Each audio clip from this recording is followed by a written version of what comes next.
નમસ્કાર. ચેકપોસ્ટ લાઈવમાં આપનું સ્વાગત છે. હું ગૌતમસિંહ સુદાન આપનું સ્વાગત કરું છું.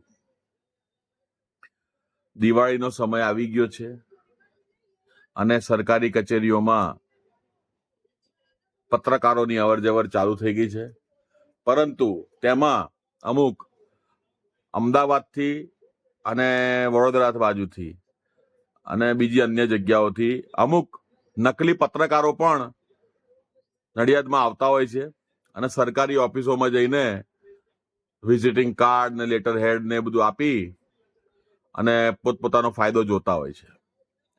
જેથી કરીને મારી નડિયાદની તમામ સરકારી કચેરીઓના અધિકારીઓને વિનંતી કે આ જે નકલી પત્રકારો છે ને એમને કોઈ પણ પ્રકારની જાહેરાત આપવી નહીં, અને જો તમે જાહેરાત આપશો તો તમે પોતે પણ એની અંદર સંડોવાયેલા છો તેમ સમજવામાં આવશે. કારણ કે તમે ક્વેરી કર્યા વગર એમનું બાબતની પૂરેપૂરી માહિતી લીધા વગર તમે એમને કઈ રીતે શુભેચ્છા જાહેરાત આપી શકો છો. ઘણા વર્ષોથી નડિયાદમાં જોવામાં આવે છે કે સરદાર પટેલ ભવનના અમુક અધિકારીઓ જેવા કે સિટી સર્વે કચેરી, ફૂડ વિભાગ, નીચે સમાજ કલ્યાણ, પછી આદિજાતિ વાળા પેલા જે છે દાખલો કાઢી આપે છે જાતિનો એ વિભાગ,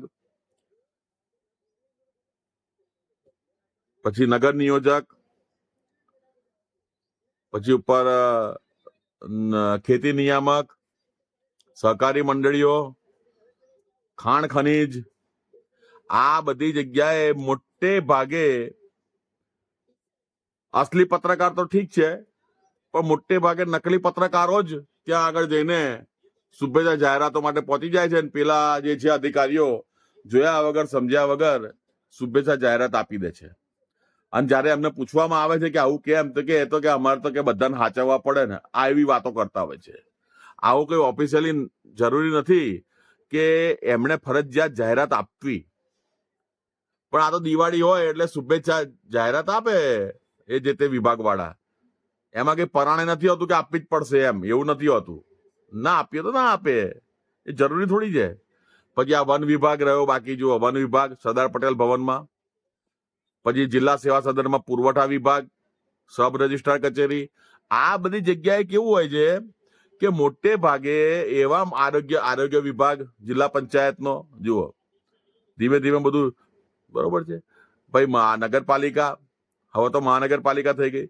એટલે આ બધી જગ્યાએ કેવું હોય છે કે જે જરૂરી નથી, જે લોકો આપણા નડિયાદના નથી, બહારગામથી અમદાવાદથી અહીંયા આવે છે, વડોદરાથી અહીંયા આવે છે, અને એમનું કઈ માધ્યમ પણ હોતું નથી, ખાલી પેલા ડીટીપી વાળા પાસે જઈને લેટર પેડ છપાઈ લે, ₹50 આપીને વિઝિટિંગ કાર્ડ છપાઈ લે, બસ પતી ગયું. એ લઈ નીકળી પડે છે અને આ બધા ધંધો ચાલુ કરી દે છે. એવા કેટલાય છે. અને દર વર્ષે આ લોકો બધા જે તે વિભાગ પાસે એમના વિઝિટિંગ કાર્ડો પણ છે, પણ એ બિલકુલ ક્વેરી કરવાની તસ્દી લેતા નથી કે એ લોકો ખરેખર છે કે નહીં. એ લોકો પત્રકારનો પત્રકાર એનો મતલબ બી ખબર હોય છે એ લોકોને. એ માત્ર મોનિટરી ઇન્કમ માટે જ એ લોકો આવતા હોય છે, જેથી કરીને આ જે બિલાડીના ટોપની જેમ જે ફૂટી નીકળ્યા છે ને જે નકલી પત્રકારો, તેઓને મહેરબાની કરીને શુભેચ્છા જાહેરાત નહીં, એમને ચા પણ ના પૂછાય, પાણી પણ ના પૂછાય. પાણી ચલો પૂછાય, વાંધો નહીં, માનવતા છે, પાણી પૂછી શકાય. બાકી બીજું કશું જ તમે એમને જાહેરાતના માધ્યમથી મદદ કરો તો તમે પોતે પણ ભ્રષ્ટાચારી જ કહેવાઓ.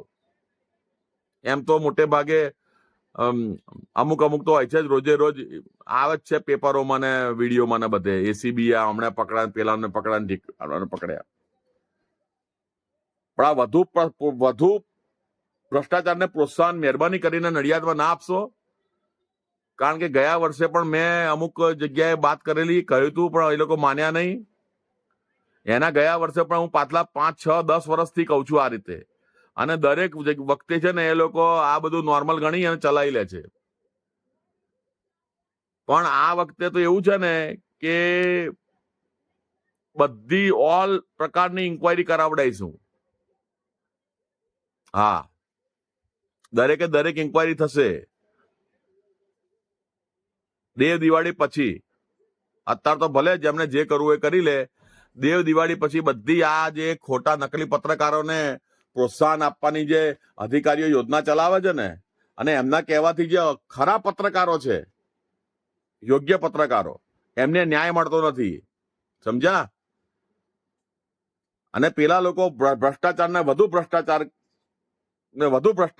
ભ્રષ્ટાચાર કરતા હોય છે. અમુક જણા નમકીન વાળાના ઉત્પાદકોને ત્યાં જતા રહે છે. લાવો ભાઈ, ચલો અમારું. હું તમામ નમકીન વાળાને કહું છું, જે ઉત્પાદકો છે, કે તમારા ત્યાં કોઈ બી પત્રકાર આવી રીતે મોનેટરી ઇન્કમની માંગણી કરે, તાત્કાલિક એમનો વિડીયો બનાવો, એમનાથી ગભરાશો નહીં. એમને ના પાડી દો, તમને 10 ગ્રામ પણ ચવાણું નહીં મળે.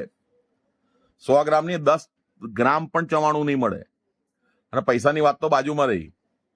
બરાબર છે? એટલે આ બધું ધ્યાન રાખજો. જય હિન્દ, જય ભારત.